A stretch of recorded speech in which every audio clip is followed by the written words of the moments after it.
ہمارا خطبات جمعہ کا سلسلہ اللہ رب العزت کی بہت بڑی نعمت جو وفات کے بعد مسلمانوں کو مومنوں کو انشاءاللہ میسر آئے گی، یعنی جنت، اسی سلسلہ کی آج تیسری کڑی ہے۔ اللہ سے دعا ہے اللہ درست بات کرنے کی اور سمجھ کے عمل کی توفیق عطا فرمائے۔ ہم اس سے پیچھے جو بات کر چکے ہیں، مختصر اس کا خلاصہ یہی ہے کہ جنت کا افتتاح حضرت محمد صلی اللہ علیہ وسلم کے مبارک ہاتھوں سے ہوگا۔ ان سے پہلے کسی کے لیے جنت کا دروازہ کھولا نہیں جائے گا۔ ان کے بعد جن کو اللہ رب العزت نے جنتوں میں داخل کرنا ہے وہ پھر دروازوں سے داخل ہوں گے۔ دروازوں کی وسعت بھی 1200-1300 کلومیٹر کے راؤنڈ اباؤٹ جو فاصلہ حدیث میں آیا ہے اس کو سامنے رکھیں تو اتنا درمیانی خلا ہے، ایک ایک دروازے کے اندر اتنی گنجائش ہے لوگوں کے داخل ہونے کی۔ 8 اس کے دروازے ہیں، اور جب لوگ اس کے دروازوں سے جنت میں داخل ہوں گے تو وہ وہاں پر بہت بڑی سلطنت کا سامان دیکھیں گے، بہت کچھ وہ جو اللہ کے بقول نہ کسی آنکھ نے دیکھا ہے، نہ کسی کان نے سنا ہے، نہ کسی کے دل میں اس کی تصویر، اس کا تصور کبھی پیدا ہوا ہے۔ سادے لفظوں میں انسانوں کی اتنی اپروچ ہی نہیں ہے کہ وہ صرف سوچ سکیں کہ وہاں پر ہے کیا۔ پھر جو کچھ وہاں پر نظر آئے گا، نبی صلی اللہ علیہ وسلم نے فرمایا اگر جنت میں موت ہوتی تو لوگ خوشی سے مر جاتے۔ اس قدر وہاں راحت کا، سہولتوں کا سامان اللہ تعالیٰ نے رکھا ہے، لیکن جنتوں میں موت کا تصور نہیں ہے۔ پھر ہم دیکھتے ہیں کہ جنت کو اللہ رب العزت نے جس طریقے سے تیار کیا ہے اس میں پھر ہر چیز کی تفصیل قرآن مجید نے بھی بیان کی ہے، احادیث نے بھی بیان کی ہے۔ ان میں سے اگلے حصے پر آج ہم بات کرتے ہیں، وہ ہے جنت کے درجات۔ اس میں کوئی شک نہیں ہے کہ دنیا کے اندر بھی اللہ نے بعض لوگوں پر فضیلت عطا کی، کہیں نیکی کے لحاظ سے، کہیں صلاحیت کے لحاظ سے۔ جس طرح اللہ نے کسی کو مناسب سمجھا اس نے اپنے فضل سے لوگوں کو نوازا۔ لوگ یہاں پر برابر نہیں ہیں، ہر کسی کی محنتیں، کوششیں، کاوشیں الگ الگ ہیں۔ ایک ہی کام ہوتا ہے، اس کو ایک شخص کرتا ہے تو اس کی پیک تک لے جاتا ہے، دوسرا شروع کرتا ہے تو تھوڑا آگے لے جا کے تھک جاتا ہے۔ تو جس طرح کی دنیا میں کوششیں ہیں، کاوشیں ہیں، اسی کی بنیاد پر پھر مستقبل میں اس کے نتائج ہیں، اس کے صلے۔ تو جنت کو اللہ تعالیٰ نے سب کی جنت برابر نہیں رکھی، جنت کے لیول ہیں، اس کے درجات ہیں، اور اس میں بہت کچھ کرنے والوں کے لیے ہے۔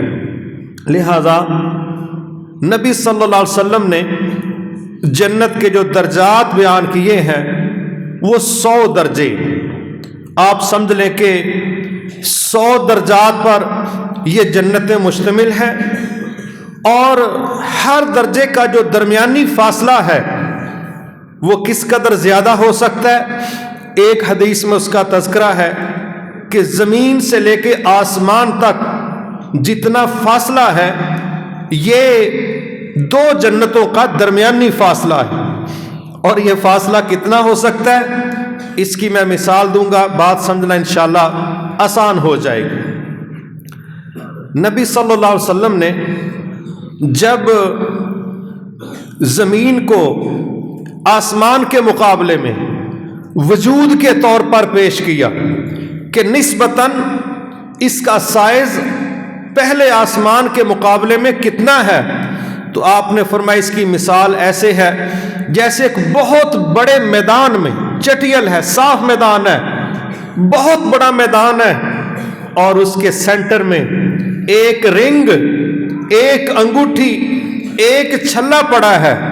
جس طرح اتنے بڑے میدان میں ایک رنگ پڑی ہو، ایک انگوٹھی پڑی ہو، تو اس کے میدان کے مقابلے میں کیا حیثیت ہے، کیا موازنہ ہے؟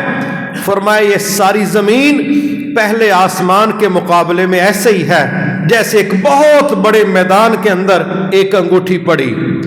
اب ہم جدید دور کو دیکھتے ہیں تو اللہ نے جو چیلنجز کیے تھے دنیا کو، ان میں سے ایک چیلنج یہ کیا تھا کہ اگر تمہارے پاس قوت، طاقت ہے، کوئی ہمت ہے، کوئی ٹیکنالوجی ہے، کوئی صلاحیت ہے، تو زمین اور آسمان کے کناروں سے باہر نکل کے دکھاؤ۔ باہر تو وہ نکلے گا نا جو کناروں تک پہنچے گا۔ آج تک دنیا کے اندر کوئی دلیل اس بات کی نہیں ہے کہ زمین و آسمان کے کنارے کا کوئی تصور دے سکے۔ یہ بات ہوتی ہے جی یہ دنیا میں زمین کا اینڈ ہے، خشکی کا اینڈ ہے، یہ دنیا کا اینڈ نہیں ہے، یہ خشکی کا اینڈ ہے۔ یہاں خشک علاقہ ختم ہوا، آگے پانیوں والا علاقہ شروع ہو گیا ہے، لیکن پانیوں کا آگے اینڈ کیا ہے کوئی بندہ آج تک بتلا نہیں سکا۔ اور یہ بات کہی جاتی ہے کہ 3 حصے پانی ہے اور چوتھا حصہ خشکی کا ہے۔ جب خشکی ساری ہم ڈسکور نہیں کر سکے تو پھر ہم نے پانیوں کو، ان کے کناروں کو ہم نے کہاں پیمائشیں کرنی ہیں؟ فضاؤں کے اندر کتنی وسعت ہے یہ میں اس سے پہلے بتا چکا ہوں کہ وہاں فاصلے ماپنے کے لیے کلومیٹروں کی باتیں نہیں چلتی، وہاں فاصلہ ماپنے کے لیے آج کی دور کی سائنس یہ سپیڈ کے لیے میٹر استعمال کرتی ہے کہ وہ ایک شعاع جو 1,86,000 میل یعنی round about 3 lakh kilometre 1 second میں سفر کرے، یہ شعاع جب لاکھوں سالوں میں سفر کرے گی تب جا کے ایک سیارے سے دوسرے سیارے کا سرا ملے گا، ملاقات ہوگی، وہ ڈسکور ہو سکتا ہے۔ اور یہ وسعت در وسعت آگے سے آگے بڑھنے والی چیز ہے، اس کے کناروں کو سائنس ٹریس نہیں کر سکی۔ آپ اندازہ کریں کہ جب اس کی وسعت کو ٹریس نہیں کیا جا سکا، اس کی حدود و قیود کو ماپا نہیں جا سکا، تو یہ محض ایمان بالغیب والی بات ہے کہ زمین اور آسمان کے درمیان جتنا فاصلہ ہے اتنا فاصلہ ایک درجے اور دوسرے درجے کے درمیان ہوگا۔ یہ اللہ تعالیٰ نے وسعتیں رکھی۔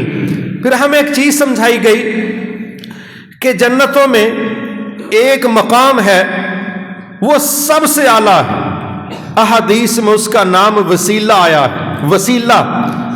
اور نبی صلی اللہ علیہ وسلم نے باقاعدہ یہ نصیحت کی ہے کہ تم اللہ سے دعا کیا کرو کہ اللہ مجھے یہ مقام عطا فرمائے، کیونکہ مجھے امید ہے کہ یہ مقام میرے علاوہ کسی دوسرے کو ملنے والا نہیں ہے، کنفرم اللہ نے کرنا ہے، مجھے امید ہے۔ ہم پھر ہر اذان کے بعد وہ جو دعا پڑھتے ہیں نا، اللہم رب ہذہ الدعوۃ التامہ، اس دعا کے اندر آگے پھر ہم کہتے ہیں یا اللہ محمد صلی اللہ علیہ وسلم کو، ہمارے رسول کو، ہمارے نبی کو یہ وہ مقام وسیلہ عطا فرما۔ ہم دعا کر رہے ہوتے ہیں اور یہ اللہ کے نبی نے کہا کہ جو بندہ یہ دعا کرے گا تو قیامت کو میں بھی اس کی شفاعت کروں گا، میں بھی اس کی سفارش کروں گا۔ گویا ہمارا یہ عقیدہ بھی ہونا چاہیے کہ عام بندہ بھی نیک بندے کے لیے دعا کر سکتا ہے، عام بندہ نیک بندے کے لیے دعا کر سکتا ہے، اور نیک بندہ بھی عام بندے کے لیے دعا کر سکتا ہے۔ حضرت عمر فاروق رضی اللہ تعالیٰ عنہ فرماتے ہیں میں عمرے پر چلا تو نبی صلی اللہ علیہ وسلم نے مجھے کہا عمر کہاں جا رہے ہو؟ میں نے کہا میں عمرے پر جا رہا ہوں۔ تو آپ نے کہا عمر اپنے بھائی کو یعنی مجھے اپنی دعاؤں میں یاد رکھنا، مجھے بھولنا نہیں ہے۔ تو حضرت عمر رضی اللہ تعالیٰ عنہ فرماتے ہیں بڑی باتوں کی مجھے خوشی ہوتی تھی، مگر سب سے زیادہ مجھے اس بات کی خوشی ہوئی کہ نبی صلی اللہ علیہ وسلم نے مجھے کہا کہ عمر میرے لیے بھی دعا کرنا، مجھے بھی دعاؤں میں یاد رکھنا۔ اس کا مطلب ہے اگر ایک نبی اپنے امتی کو کہہ سکتا ہے کہ میرے لیے دعا کرو تو ہر مسلمان کو یہ توقع رکھنی چاہیے کہ انشاءاللہ رب سب کی سنتا ہے. کوئی شک نہیں فیصلے اپنے مرضی سے کرتا ہے, لیکن ہمارے دماغوں میں یہ کمزور تصور نہیں ہونا چاہیے ساڈی سندا نہیں تہاڈی موڑدا نہیں. یہ تصور درست نہیں ہے, بلکہ اللہ تعالیٰ کہتے ہیں کون ہے جو بے قراروں کی دعا کو قبول کر کے ان کی بے قراری کو قرار میں بدلتا ہے. گویا جو جتنا زیادہ بے قرار ہوتا ہے اتنی اس کے دل سے بات نکلتی ہے, اور جو دل سے نکلتی ہے پھر اس کی سپیڈ بڑی ہوتی ہے. لہذا ایک اور حدیث میں آپ نے فرمایا مظلوم کی بد دعا سے بچو, کیونکہ مظلوم اور اللہ کے درمیان کوئی رکاوٹ نہیں ہے, کوئی پردہ نہیں, کوئی حجاب نہیں, ڈائریکٹ بات ہوتی ہے, وہاں پر ڈائریکٹ پیغام جاتا ہے, فیلنگز جاتی ہیں, آہ جاتی ہے, اور وہ آہ جب لے دے جائے تو پھر سمجھ نہیں آتی کہ ہمارے ساتھ ہوا کیا ہے. تو اللہ تعالیٰ بے قراریاں دیکھتا ہے, ضرورت مندوں کی ضرورت دیکھتا ہے, مانگنے کا احساس دیکھتا ہے, گرنے جھکنے تڑپنے رونے کی طریقہ کار کو دیکھتا ہے. جتنی کسی میں تڑپ زیادہ ہوتی ہے اتنی جلدی وہ اپنی بات منوا جاتا ہے. وہ سنتا سب کی ہے, فیصلے اپنے مرضی سے کرتا ہے. تو نبی صلی اللہ علیہ وسلم نے فرمایا کہ جو شخص میرے لیے یہ دعا کرے گا میں بھی اس کی قیامت کو شفاعت کروں گا. اللہ ہم سب کو اپنے نبی کی شفاعت نصیب فرمائے. لہذا یہ وسیلے کا مقام یہ ساری جنتوں سے اوپر ہے, سب سے بڑا مقام ہے, اور یہ مقام انشاءاللہ ملے گا ہمارے نبی صلی اللہ علیہ وسلم. پھر ایک اور چیز ہمیں سمجھائی گئی کہ جنتوں کے اندر کچھ مقامات ایسے ہیں کہ جس طرح آپ نے فرمایا لوگ مشرق یا مغرب سے نکلتے ستارے کو دیکھتے ہیں, دور کوئی ستارہ نظر آتا ہے, وہ مشرق کی طرف ہو مغرب کی طرف ہو. بعض اوقات جب بندہ فجر سے پہلے اٹھے تو مشرق کی طرف بہت بڑا ستارہ نظر آتا ہے. بعض ستارے بڑے نمایاں ہوتے ہیں لیکن ان کی دوریاں بہت زیادہ ہیں. آپ نے فرمایا جنتی ایک دوسرے کے درجات کو, ایک دوسرے کے محلات کو اس طرح دیکھیں گے جس طرح تم مشرق یا مغرب میں دور کہیں ستارہ دیکھتے ہو. تو صحابہ نے پوچھا وہ کن کے لیے ہوں گے؟ آپ نے فرمایا یہ ایسے لوگوں کے لیے ہوں گے جو اللہ کے لیے آپس میں محبت کرتے ہیں, اللہ کے لیے. یہ جو معیار ہے نا کہ ہم جنتوں کے مالک بھی بنے اور پھر جنتیں بھی عام نہ ملیں, بہت ہائی لیول کے درجے اللہ تعالی ہمیں عطا کرے, اس کے لیے ہمیں ساتھ یہ ایک ڈوز دی گئی ہے کہ بطور مسلمان یہ ان لوگوں کے لیے ہے جو آپس میں اللہ کے لیے محبت کرتے. میرے محترم بھائیوں, کوئی شک نہیں انسان فطری طور پر اکثر یہ دیکھتا ہے کہ جہاں میں نے محبت کرنی ہے میرے مفادات مجھے مل سکتے ہیں. اگر تو مفادات میسر آئیں گے تو پھر تو جفیاں ہیں, پھر تو رابطے ہیں, اور اگر مفادات نظر نہیں آتے تو پھر وہ کہتے ہیں بھئی یہاں یاریاں لگانے کا کیا مقصد ہے. لیکن اسلام جو لوگوں کو اخلاص سکھاتا ہے, اسلام جو بہترین معاشرہ تعمیر کرتا ہے, اسلام جو سوسائٹی کو امن دینا چاہتا ہے, اسلام جو چہروں پر مسکراہٹ سجانا چاہتا ہے, اسلام جو معاشروں میں جینے کے راستے ہموار کرتا ہے, وہ یہ ڈوز دے رہا ہے کہ یہ صرف معیار مفادات کے, یہ اعلیٰ وقار کے لوگوں کو, اعلیٰ ظرف لوگوں کو, خوددار لوگوں کو, اعلیٰ کمال کے لوگوں کو یہ چیزیں زیب نہیں دیتی. ضروریات اپنی جگہ, لیکن محبتوں میں جو میرٹ قائم کرو وہ اللہ کے لیے پیار کا قائم کرو. جب یہ معیار قائم کرو گے اللہ تعالیٰ تمہیں ایسے اعلیٰ مقام کی جنتیں عطا کرے گا جس طرح زمین پر کھڑے ہو کے تم دور دراز کے ستارے دیکھتے ہو, ایسے جنتی لوگوں میں اس ورائٹی کے لوگوں کو جو اللہ کے لیے آپس میں محبت کرتے ہیں اللہ اس طرح ان کو اونچے اونچے مقامات اور درجات والی جنتوں کا مالک بنا دے گا.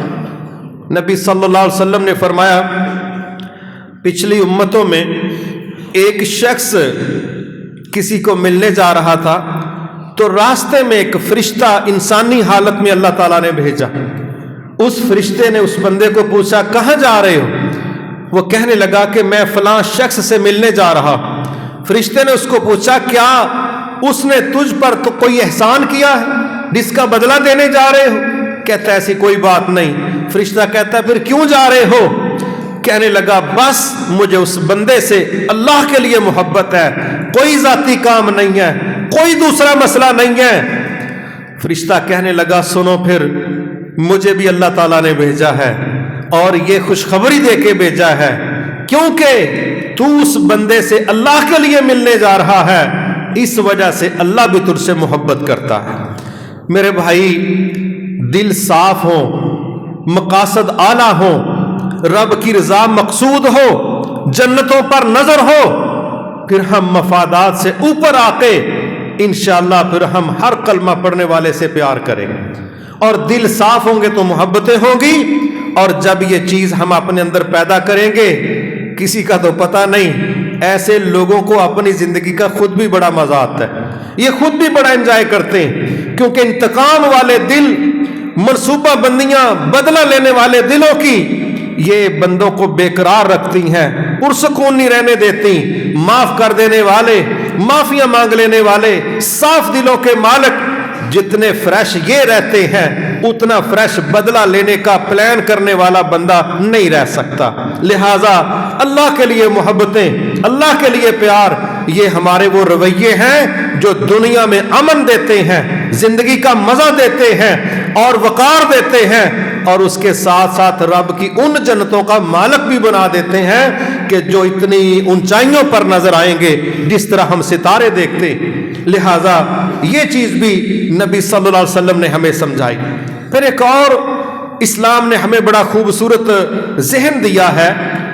آپ نے فرمایا کہ جب بھی اللہ تعالیٰ سے سوال کرو تو جنت الفردوس کا ہی کرو، جب بھی کرو جنت الفردوس کا سوال کرو۔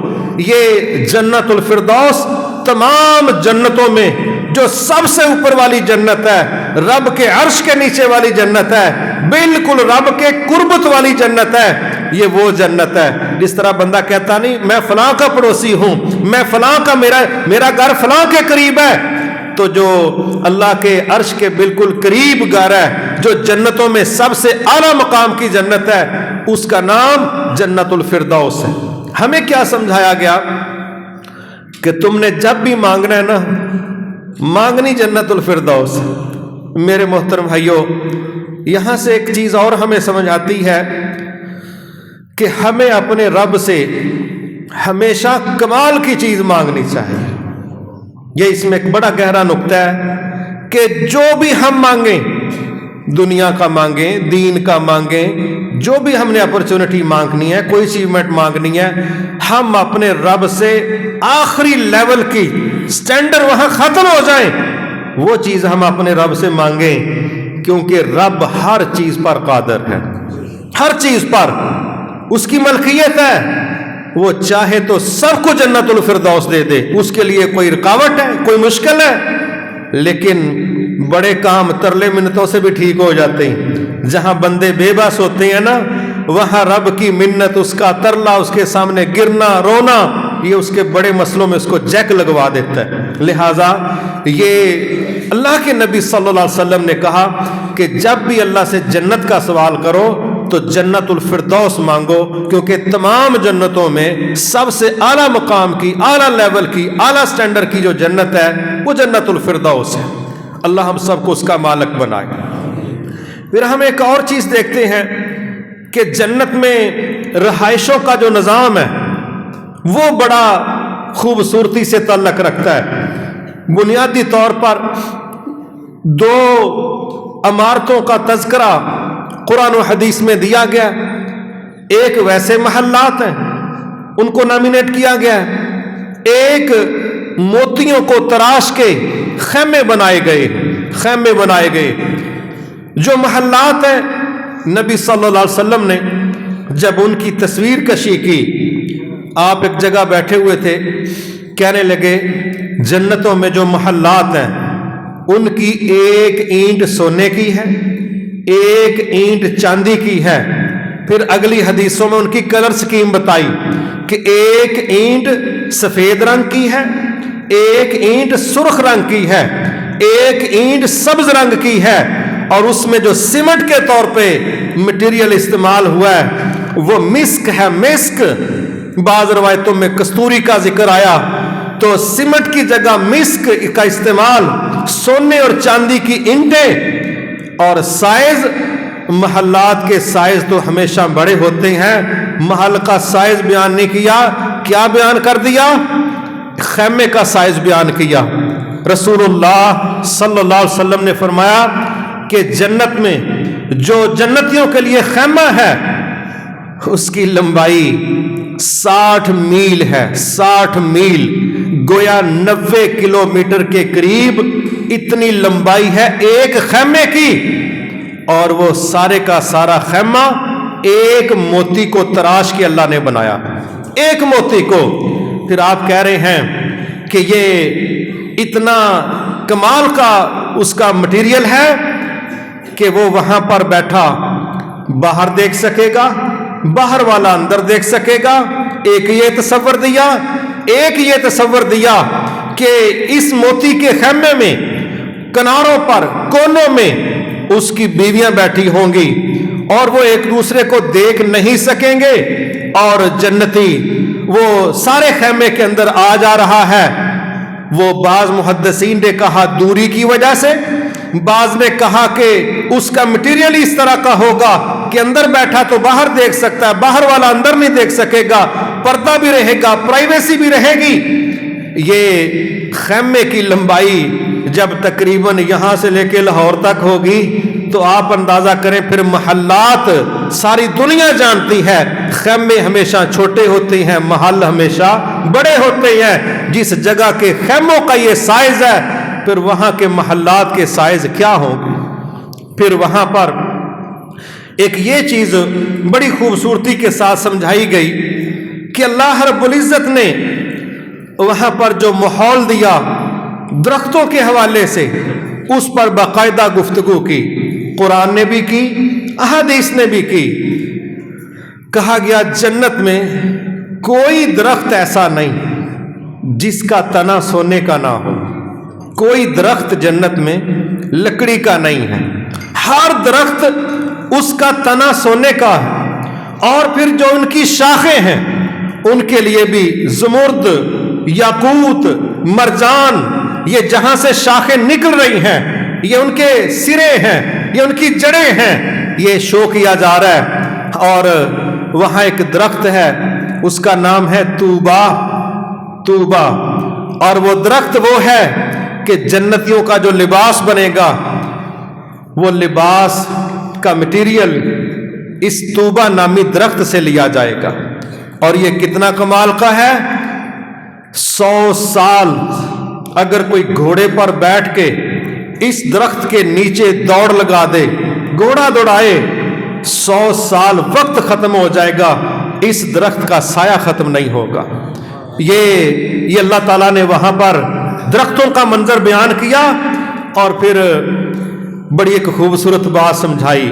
آپ کہنے لگے کیا میں تمہیں یہ طریقہ نہ بتاؤں؟ ابو ہریرہ رضی اللہ تعالیٰ عنہ، ایک حدیث میں یہ جملہ آتا ہے، ابو ہریرہ رضی اللہ تعالیٰ عنہ کوئی درخت لگا رہے تھے، تو آپ نے کہا ابو ہریرہ کیا کر رہے ہو؟ کہنے لگے اپنے لیے درخت لگا رہا ہوں۔ آپ نے فرمایا ابو ہریرہ میں تمہیں ایسے کلمات نہ سکھا دوں جس سے تم جنتوں میں شجرکاری کر سکو، جنتوں میں شجرکاری کرو؟ کہنے لگے کیوں نہیں؟ آپ نے کہا جب کوئی شخص سبحان اللہ والحمدللہ ولا الہ الا اللہ واللہ اکبر یہ کلمات پڑھتا ہے، ہر کلمے کے بدلے میں جنتوں میں اس کے لیے ایک درخت لگا دیا جاتا ہے، ہر کلمے کے بدلے۔ ایک روایت میں یہاں تک بھی آیا کہ نبی صلی اللہ علیہ وسلم کی جب معراج شریف پر ملاقات ہوئی حضرت موسیٰ علیہ السلام سے، تو انہوں نے جو گفتگو آپس میں ہوئی ان میں ایک بات انہوں نے کی کہ جنت میں میدان صاف ہے، جو بندہ یہ کلمات پڑھے گا سبحان اللہ والحمدللہ ولا الہ الا اللہ واللہ اکبر،